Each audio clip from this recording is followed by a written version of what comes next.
দুনিয়ার সব ক্ষেত্রে এই কথা বলার সুযোগ নাই। আমি আছি আমার কাম নিয়া, তুমি থাকুক তোমার কাম নিয়া। আরে খাওয়া যেমন সবার কাম, দোকানদার হন আর কৃষক হন আর ড্রাইভার হন আর চাকরিজীবী হন, খাওয়ার সময় তো ঠিকই আহেন। তাই তুমি খাও, আমি চাকরিজীবী, আমি খাবো না, এই কথা বলেন?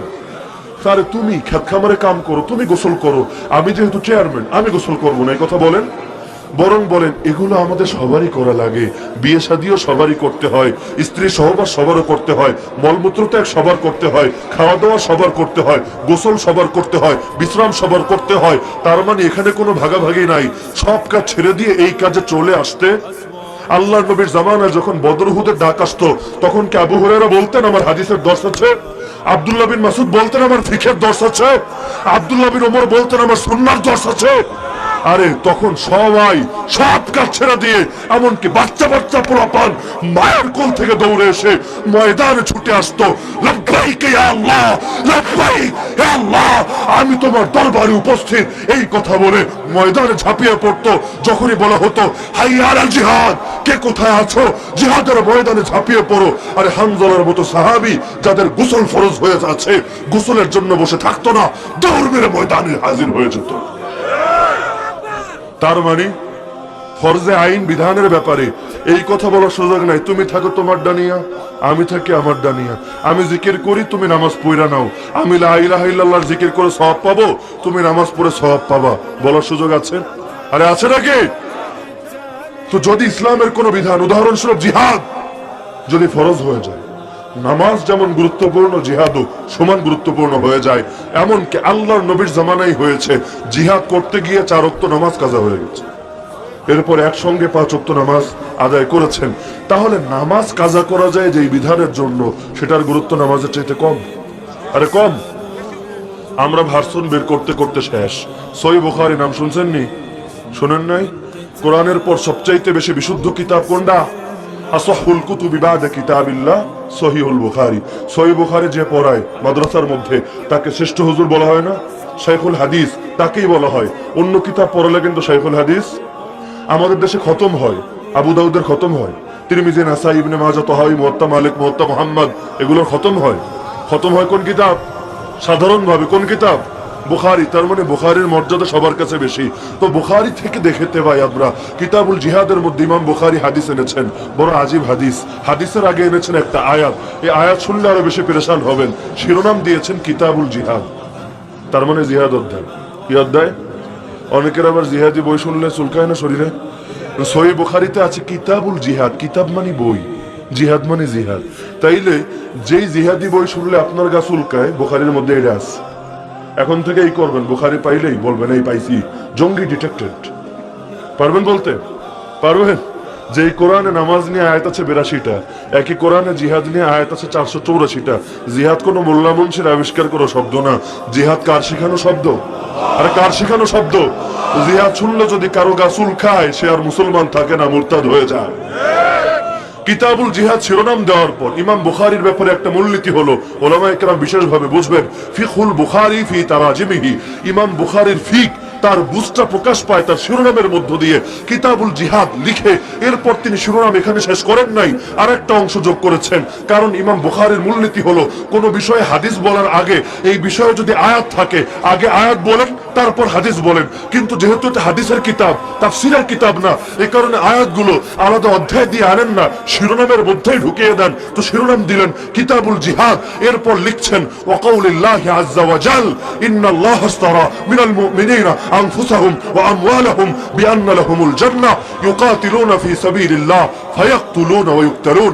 নিশ্চয়ই আল্লাহ মুমিনদের থেকে জান্নাতের বিনিময়ে তাদের জান এবং মাল কিনে নিয়েছেন। তবে দুনিয়ার সব মুমিন থেকে না, যেই মুমিনের হাল, যার বৈশিষ্ট্য, যার গুণ হলো আল্লাহর পথে লড়ে যায়, মারার প্রয়োজন হলে মারে, মরার প্রয়োজন হলে মরে।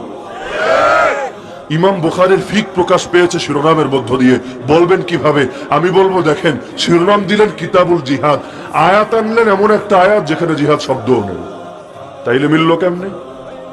আমি বললাম গাজর, সামনে দিলাম মূলা, ঠিক আছে না? কেউ যদি গাজরের মূলা বলে, এর দ্বারা দুইটা জিনিস প্রমাণিত হয়, গাজরও চেনে না, মূলাও চেনে না। একটা চেনলে অন্তত হাবামি করতো না। তো শিরোনাম দিলেন জিহাদ, আয়াত আনলেন যে এর মধ্যে জিহাদের শব্দও নেই, আছে কিতাল শব্দ। কি শব্দ? কি শব্দ? কিতাল, কিতাল মানে লড়াই, কিতাল মানে যুদ্ধ। ইমাম বুখারী এই শিরোনামের পক্ষে যে আয়াত আনলেন, খেয়াল করেন ভালো করে, শিরোনামের পক্ষে যে আয়াত আনলেন, এই আয়াতে কি শব্দ বলা লাগবে? না বুঝলেও বলবেন, একদিন বুঝবেন ইনশাআল্লাহ। কি শব্দ? আরে কি শব্দ? কিতাল। তার মানে ইমাম বুখারীর দৃষ্টিতে জিহাদ মানে যা, কিতাল মানে, জিহাদ মানে যা, কিতাল মানে নাকি দুই জিনিস? ইমাম বুখারীর দৃষ্টিতে জিহাদ মানে যদি রাজনীতি হতো, জিহাদ মানে যদি নির্বাচন হতো, জিহাদ মানে যদি মিছিল, মিটিং, সমাবেশ, মানববন্ধন, দাওয়াত, ইলম চর্চা, অন্য কিছু হতো, তাহলে তিনি এই অধীনে কিতাল শব্দ আনতেন। আরে আনতেন। বলবেন কি রে, ইমাম বুখারী বুঝ পাইল কোত্থেকে? বানাইছে? আরে না, বানায় নাই। আল্লাহর নবীরে জিজ্ঞাসা করা হয়েছিল, ওমাল জিহাদ ইয়া রাসূলুল্লাহ, হে আল্লাহর রাসূল, আপনি যে জিহাদের কথা বললেন, জিহাদ কি জিনিস শিখায়া দেন, আপনার থেকে শিখতে চাই। নামাজ যেমন শিখায়া দিচ্ছেন, রোজা যেমন শিখায়া দিচ্ছেন, জিহাদটাও শিখায়া দেন। নবী শিক্ষা দিচ্ছেন। কে কে কে? নবী শিক্ষা দেওয়ার পর নতুন কারো থেকে শিক্ষা নেওয়ার দরকার আছে? নবী কোন জিনিসের পরিচয় দেওয়ার পর নতুন পরিচয় নেওয়ার দরকার আছে? নবী সলাত মানে চিনিয়েছেন নামাজ, ওই জিকরি গ্রুপ যতই বলুক সলাত মানে দোয়া, মানবো? আরে নবী নবী পর্দা শিখিয়েছেন নিজেদের শরীরকে আবৃত করা, হিজবুত তাওহীদ এসে যতই বুঝাক না, মন ফ্রেশ থাকলেই চলবে, শরীরের ল্যাংটা করে দাও তাও সমস্যা নাই, মানবো? আরে মানবো নাকি? নবী নিজে ব্যাখ্যা দিচ্ছেন যে জিহাদ কি জিনিস, আমার থেকে শোনো, আন তুকাতিলাল কুফারা ইদা লাকিতাহুম, আন তুকাতিলাল কুফারা ইদা লাকিতাহুম। হাদিসের মানে সহিহ, যখন কাফেরদের সামনাসামনি হবা, তাদের সঙ্গে যুদ্ধ করার নাম হলো জিহাদ। এই জিহাদ সারা জীবনে যদি আপনার ফরজ না হয়, করেন না, সারা জীবনে তৌফিক হয় নাই, তাও সমস্যা নাই, কিন্তু তাই বলে নিজে যা করেন এটারে জিহাদ নামে চালানোর সুযোগ আছে। এখানে যারা আছেন বেশিরভাগ লোক হজ করে নেই, হজ না করে আলহাজ নাম কে ধারণ করছেন? হাত তুলেন দেখি। হ্যাঁ, মুক্তিযুদ্ধ না করে মুক্তিযোদ্ধা নাম ধারণ করেছে এমন লোক আছে, অবশ্যই আছে। তবে হজ না করে হাজী সাহেব সেজেছে একজন আছেন? আরে আছেন নাকি? কোরবানি না দিয়ে নিজেকে কোরবানি দাতা বলেন, জাকাত না দিয়ে নিজেকে দানবী জাকাত দাতা বলেন, আছেন কেউ? সবাই বোঝে যে না, আমার এই লাইনে অপূর্ণতা আছে, এখনো করতে পারি নাই। আবার চিন্তা করে, হজ না করে হজের সওয়াব পাওয়া যাবে, জাকাত না দিয়ে জাকাতে সওয়াব পাওয়া। অনেকে বলবে না হুজুর শর্টকাট ভার্সন আছে তো, 3 বার কুল হুয়াল্লাহ পড়ে এক কোরআন খতমে সওয়াব নিয়ে নিন। দুইটা কি সমান? দুইটা কি সমান? আমি এখানে মাহফিলে না এসে ভিডিও কনফারেন্স করতে পারতাম কিনা? এখানে একটা প্রজেক্টর লাগিয়ে দেওয়া হতো, আমি বাসায় বসে নেট কিনে ব্যাস লাইভে চলে আসতাম, জুমে আসতাম বা মেসেঞ্জারে আসতাম, হোয়াটসঅ্যাপে অন্য কোনো মাধ্যমে আসতাম, এখানে শো করে দিত। কে আপনারা খুশি থাকতেন? আরে থাকতেন? দুইটা কি এক? দুইটা কি এক নাকি? একই কথা। 3 বার কুল হুয়াল্লাহ পয়রা কোরআনের সওয়াব নেবেন, আর একজন পুরো কোরআন পড়ে সওয়াব নেবে, সমান হবে দুইটা? গাড়ির তলায় পড়ে মরলেও তো শহীদ, পেটের ক্রিয়ায় মরলেও শহীদ, আগুনে পড়ে মরলেও শহীদ, তাই বলে এই লোক ময়দানের শহীদের সমান হবে? এই পার্থক্য তো কমন সেন্স থাকলেই বোঝা যায়। তো জাকাত না দিয়ে জাকাতে সওয়াব পাওয়ার আশা করে না, হজ না করে হজের সওয়াব পাওয়ার আশা করে না, জিহাদ না করে জিহাদের সওয়াব পাওয়ার আশা কেমনে করেন? আবার নিজের নামটাও লাগাই দেন। কি কাম ঠিক আছে? আরে কাম ঠিক আছে? আত্মসমালোচনা করতে হবে। নিজেদের ভুল যদি নিজেরা দুনিয়ায় চিহ্নিত না করি, জাহান্নামের ফেরেশতারা পিডিয়ে আমাদেরকে সোজা করবে। ওই আখিরাতের পিডানি খাওয়ার চাইতে দুনিয়ায় খায়। কোন একজন সাহাবী দেখাতে পারবেন জিহাদ না করে নিজেকে নিজের ব্যাপারে জিহাদের ফজিলত ফিট করেছেন? আরে পারবেন নাকি? আল্লাহ রাসূলের জামানায় জিহাদ বলতে অন্য কিছু বোঝা হতো, এই দলিল কেউ দেখাতে পারবেন? হাদিসের এত হাজার হাজার কিতাব, একটা কিতাব দেখাবেন যেখানে জিহাদের হাদিসগুলো জিহাদের অধ্যায়ে না এনে অন্য অধ্যায়, দাওয়াত অধ্যায়, রাজনীতি অধ্যায়, অন্য কোন অধ্যায় এনেছে পাবেন? ফিকহের কিতাব, মাসালার কিতাব, ফতোয়ার কিতাব, এখানে জিহাদের আলোচনা জিহাদের অধ্যায়ে থাকে না অন্য অধ্যায়ে থাকে? তাহলে 1400 বছর ধরে উম্মত বুঝলো একটা, ইমামরা বুঝলো একটা, আলেমরা বুঝলো একটা, মুফতি, মুহাদ্দিস, মুফাসসির, ফকি, ইমাম, তারিখি, উসুলি সবাই বুঝলো একটা। এই যুগে এসে আমরা অন্যটা বুঝে উল্টে ফেলছি। আমারে বলেন দেখি, তাগো বুঝটা সঠিক না আমগো বুঝটা সঠিক? বলেন না, বলেন না। 1400 বছর কেউ বুঝে না, আমরা বুঝে উল্টে ফেলছি। অনেকে আছে না নবীর প্রেমে দাঁড়ায়া যায়, নাই? সামনে জিলাপি নিয়ে নবীর প্রেমে দাঁড়িয়ে যায়। জিলাপি না আসলে দাঁড়াবে না, হয়তো জিলাপি, নইলে হালুয়া, নইলে সিন্নি, তিনটার যে কোনো একটা লাগবে, না হলে দাঁড়াবে না। নবীরা যতই গালিগালাজ করা হোক তাদেরকে খুঁজা পাওয়া যাবে। হ্যাঁ, তবে জিলাপি দেখলে তখন আবার ধরেও বসিয়ে রাখা যাবে না। আরে বয়ে থাক, না রে এখন আর বসে থাকার সময় নাই, দাঁড়িয়ে যেতে হবে, নবীর সামনে দাঁড়িয়ে দুরূদ পড়তে হবে। বলে কি নাই এই টাইপের কথা? তো এইরকম সুবিধাবাদী হতে চান নাকি? সুবিধাবাদী হতে চান? আরে সাহাবীরা নবীর সম্মানে দাঁড়ালো না, তুমি সাহাবীর চাইতে নবীদের বেশি ভালো পেয়ে ফেলছো। সাহাবীরা দুনিয়াতে জান্নাতের সুসংবাদ পেয়েছেন অনেকে, বাকিদের ব্যাপারেও রবের ঘোষণা রাদিয়াল্লাহু আনহু। তারা বুঝলো না, তুমি বুঝা উল্টায় ফেলছো। তোমার এই বুঝ আমরা মানতে যাব না। যেখানে কোরআনে বলেছে ঈমান বানাও সাহাবীদের ঈমানের মতো, আমল বানাও তাদের আমলের মতো। যদি তাদের ঈমানের মতো তোমাদের ঈমান হয়, ফাইন আমানু বিমিসলি মা আমানতুম বিহি ফাকাদ ইহতাদাও, তাহলে আমরা হেদায়েত পাবো। সেখানে তাদের পরে নিত্য নতুন বুঝ নেওয়ার সুযোগ আছে। বেদাত আমলের মধ্যেও হয়, বেদাত আকীদা বিশ্বাসের মধ্যেও হয়, বেদাত চিন্তা ফিকিরের মধ্যেও হয়। হর লাইনেই বেদাত ঢোকে। আমরা এখন বেদাতের পেছনে পড়ে গেছি।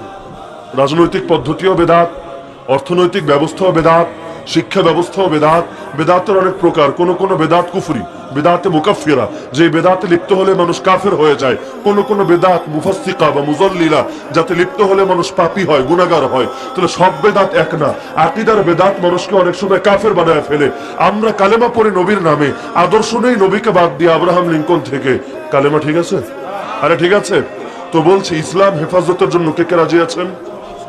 আমি শুরুতে যে আয়াত তেলাওয়াত করেছি, আল্লাহ এখানে এই ডাকতে দিয়েছেন, ইয়া আইয়ুহাল্লাযীনা আমানু, হে ঈমানদাররা তোমাদেরকে বলছে।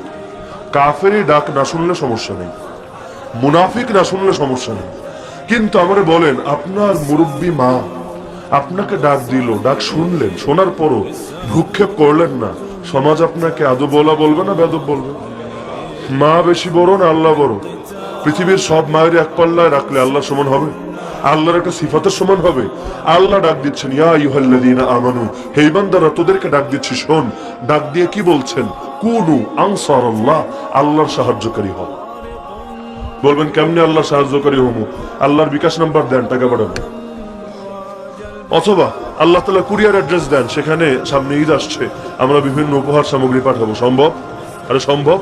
তাহলে আল্লাহর সাহায্য কেমনে করবেন? খুলেন কোরআন, সূরাতুল হিজরে আল্লাহ নিজের একটা দায়িত্বের কথা বলছেন, ইন্না নাহনু নাযালনা যিকরা ওয়া ইন্না লাহু লাহাফিজুন। নিশ্চয়ই আমি আল্লাহ কোরআন নাজিল করেছি, ইসলাম নাজিল করেছি, দ্বীন নাজিল করেছি, শরিয়াত নাজিল করেছি, আর আমি আল্লাহ এর হেফাজতের করব। এটা আমার দায়িত্ব। বান্দা তোমাকে বলছি আমার সাহায্যকারী হওয়ার জন্য, তার মানে তুমিও ইসলামের হেফাজতে ঝাঁপিয়ে পড়ো। আমি আল্লাহ তোমার হেফাজতের জিম্মাদারি নিয়ে নেব। আল্লাহ তাকে সাহায্য করেন যে আল্লাহকে সাহায্য করে। ইন্নাল্লাহা লা ইউগাইয়িরু মা বিকওমিন হাত্তা ইউগাইয়িরু মা বিআনফুসিহিম। আল্লাহ ততদিন পর্যন্ত কোন জাতির অবস্থা পরিবর্তন করেন না যতদিন না নিজেরা নিজেদের অবস্থাকে পরিবর্তন করে।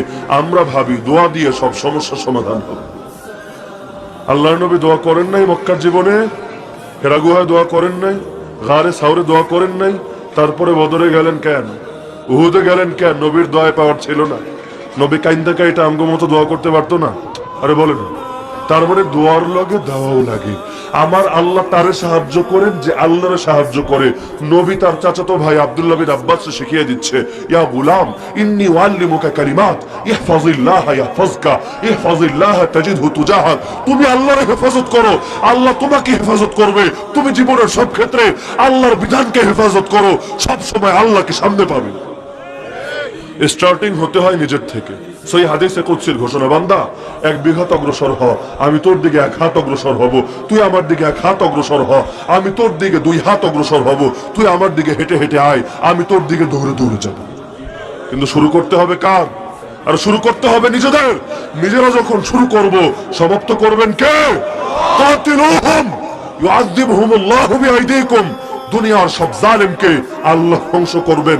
নিজে দায়িত্ব নিয়েছেন। ফেরাউনকে যেমন করেছেন, হামানকে করেছেন, কারুনকে করেছেন, নমরুদকে করেছেন, আবু জাহাল, আবু লাহাব, উতবা, শাইবা, উকবা, আব্দুল্লাহ বিন উবাই ইবনে সালুলকে যেমন ধ্বংস করেছেন, আমার আল্লাহ সেই আল্লাহ ইসরায়েলকেও ধ্বংস করবেন, আমেরিকাকেও ধ্বংস করবেন, ভারতকেও ধ্বংস করবেন, চীনকেও ধ্বংস করবেন, মিয়ানমারকেও ধ্বংস করবেন। মুসলমানকে অবশ্যই জয় করবেন। তবে মাধ্যমটা সূরা তাওবায় বলেছেন, কাতিলুহুম, তোমাদের লড়াই হবে দুনিয়ার জালেমদের বিরুদ্ধে, আল্লাহ এবং তার নবীর দুশমনদের বিরুদ্ধে। ইউআযিবহুমুল্লাহ, আযাব তোমরা দিতে পারবা না, আযাব তো দিবেন আল্লাহ, কিন্তু আগে দিতেন ফেরেশতার হাতে। এখন তোমাদেরকে বেশি ভালোবাসেন, শ্রেষ্ঠ বানিয়েছেন, তাই এখন আযাব দিবেন তোমাদের হাতে। এক সময় জিবরিল, মিকাইল, ইসরাফিল, আজরাইলের হাতে দিতেন, এখন দিবেন আবু বকর, ওমর, ওসমান, আলী, খালিদ বিন ওয়ালিদের হাতে। হ্যাঁ, এখনো ফেরেশতা আসবে, যেমন বদরের ময়দান এসেছিল, তবে চিফ ইন কমান্ডের ভূমিকা আসবে না। চিফ ইন কমান্ডে থাকবো আমরা, আমাদের পেছনে থেকে লড়াই করবে ফেরেশতারা। যেমন নবী হাসান বিন সাবিতের ব্যাপারে দোয়া করেছিলেন, বুখারীর রিওয়ায়াত, আল্লাহুম্মা আইয়িদহু বিরূহিল কুদস, আয় আল্লাহ হাসান বিন সাবিতকে রূহুল কুদসের দ্বারা, জিবরাইলের দ্বারা সাহায্য করুন। কাজ করবে হাসান, সাহায্য করবে জিবরিল, তার মানে কমান্ডে থাকবো আমরা, সাহায্য করবে আসমানের ফেরেশতা। প্রত্যেকটা ময়দানে আল্লাহ তাআলা আসমানের ফেরেশতার দ্বারা সাহায্য করে, এমনকি বনের পশু পাখির দ্বারাও সাহায্য করে। এর হাজার হাজার নজির আছে, বলতে চাইলে রাত পোহাবে, তো কথা ফুরাবে। তো বলছিলাম, ইসলামের হেফাজতের জন্য এগিয়ে আসতে হবে। যে আসবে আল্লাহ তারেও হেফাজত করবে, যে আসবে না আল্লাহ তার কোনো দায়িত্ব নিবেন না। রোহিঙ্গা একটা জাতি, আফগানি একটা জাতি, দুই জাতি সমান? দুই জাতি সমান? সম্মানিত কোন জাতি? যাদেরকে আমেরিকা স্বীকৃতি দেয়, দুনিয়ার খোদা সেজে আছে যে আমেরিকা, যুগের হবল যে আমেরিকা, সাপের মাথা যে আমেরিকা, সেই আমেরিকাও জাগরে ডরায়। এমনকি 19 বছর আগে বলেছিল জঙ্গি, এখন কয় সরি থুক্কু, এরা জঙ্গি না, এরা ভালো মানুষ, এরা সশস্ত্র স্বাধীনতাকামী বিপ্লবী। তখন ছিল জঙ্গি, মাইর খাইয়া, মাইরের উপর নাকি ওষুধ নাই, ঠেলার নাম নাকি বাবাজি। এখন এসে বলে যে না, এরা স্বাধীনতাকামী। কি রে, স্বাধীনতাকামীর লগে তাইলে লড়লি কে? এবার তাইলে তুই শিক্ষা নে। তো বলছিলাম, এটাও একটা জাতি, ওইটাও একটা জাতি, দুই জাতি সমান? আফগানের মধ্যে প্রথম এসেছিল ব্রিটিশরা, নাকালে চুবানি খেয়ে ভেগেছে। এরপর আসলো সোভিয়েত ইউনিয়ন, আসার পর 9 বছর লড়াই করলো, 1980 থেকে 1989। 1989-তে কোন রকম একটা চুক্তি, যেরকম চুক্তি আমেরিকাও করেছে, ও নামকা আস্তে একটা চুক্তি করে তাড়াতাড়ি ভাগলো। কিন্তু এমন পচা পচেছে, এর 2-3 বছরের মাথায় 91-92 এর দিকে সোভিয়েত ইউনিয়ন ভেঙে টুকরা টুকরা হয়ে গেল। পৃথিবীর মানচিত্র থেকে সোভিয়েত ইউনিয়ন নামটাই হারায় গেল। এখনকার মানচিত্র বা গ্লোবের মধ্যে আছে নাকি সোভিয়েত ইউনিয়ন? রাশিয়া আছে, সোভিয়েত ইউনিয়ন কোথায়? ভেঙে কত টুকরা হয়েছে আল্লাহ ভালো জানে। 9/11-এর পরে আমেরিকা আসলো নাচতে নাচতে, এসে কি হুঙ্কার, 3 দিনের মধ্যে ওদের নেতা মোল্লা ওমর ওয়াশিংটনে হাজির করব, 3 সপ্তাহের মধ্যে ওদের ইসলামের পতাকারে লাথি মেরে ফেলে দিয়ে গণতন্ত্র আর পুঁজিবাদের পতাকারে উড়াবো। আল্লাহর কি কুদরত! কি এর 3 দিন আর 3 সপ্তাহ, 3 বছরও না, 19 বছরও পারলো না।